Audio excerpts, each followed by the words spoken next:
শুভ সকাল বন্ধুরা, কেমন আছো তোমরা? আশা করছি তোমরা সকলেই খুব ভালো আছো আর আমরাও ভালো আছি। এই পুজোর সময় তো ভালো থাকতেই হবে সবাইকে, তাই না?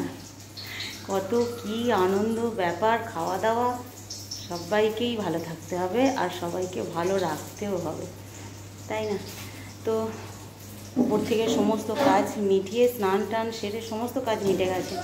এসেই একটু ফ্রিজে জল খেতে গেলাম, পুরো জামাটা আমার ভিজে গেল। এতটাই মানে জল তেষ্টা পেয়েছে, বোতলে করে গলায় ঢালতে ঢালতে পুরো জামাটাতেই পড়ে গেল। কেন? তো চলো, রান্নাবান্না হচ্ছে।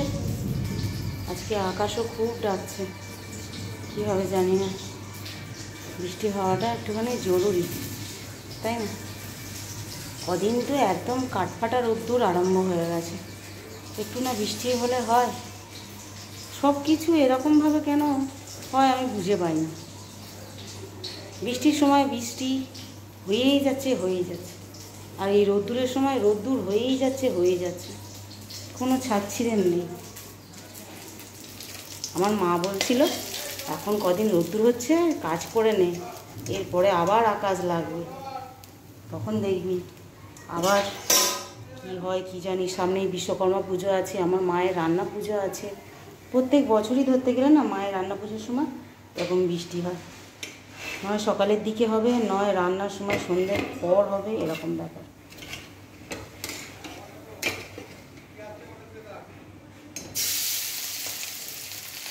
তো চলো, মাছটা ভাজতে ভাজতে তোমাদের সঙ্গে একটু কথা বলে নিলাম। চলো রান্নাটা করে ফেলি। আজকে আর মাছ কোটা ধোয়া করতে হবে না, ফ্রিজে আছে। ব্যাস এখান থেকে কিছুটা মাছ রান্না করব আজকে, ধোয়া বাছা থেকে রেহাই। এই যে শুধু মুড়োগুলো নিয়েছি, নুন হলুদ মাখিয়ে দিয়েছি। মুড়োগুলোরই ভাবছি ঝাল করব। আর এই 3 পিস ইলিশ মাছের মুড়ো ছিল, জানো? এই 3 পিস ইলিশ মাছের মুড়ো ছিল, ভাবছি একটুখানি এটা দিয়ে পুঁই শাক বানাবো। আর কর্তামশাই আজকে কাজের জন্য একটু তাড়াতাড়ি বেরিয়ে গেছে, তো ছেলেকে বললাম, ছোটোটাকে বললাম যে বাবু একটু পুঁই শাক নিয়ে আয় তো, দেখছো কীরকম পুঁই শাক এনেছে। তো দোকানেই চচ্চড়ি হয়ে গেছে, কি করে খাবো তা আমি নিজেও বুঝতে পারছি না। যেই বলেছি তুই এইগুলো কী করতে এনেছিস, রাস্তায় ফেলে দিয়েছিল সেগুলো পুড়িয়ে এনেছিস নাকি, রেগে গেছে জানো। বলছে তুমি দাও আমি ফেরত দিয়ে অন্য কিছু নিয়ে আসছি। এই শাক এরমই ছিল। রোদ্দুরে মানুষ ঝলসে যাচ্ছে আর তুমি শাক টাটকা খুঁজছো।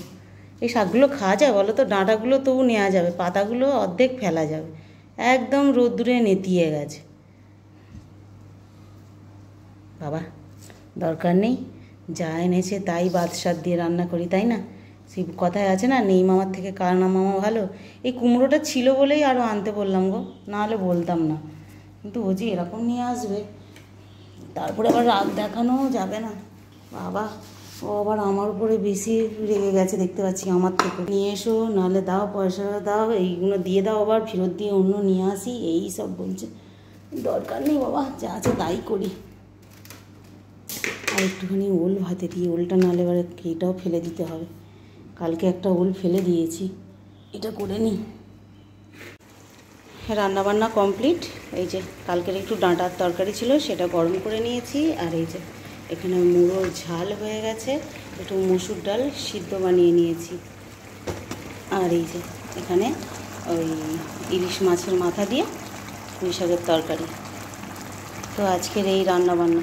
আজকে কর্তামশাই বাড়িতে নেই, তার জন্য।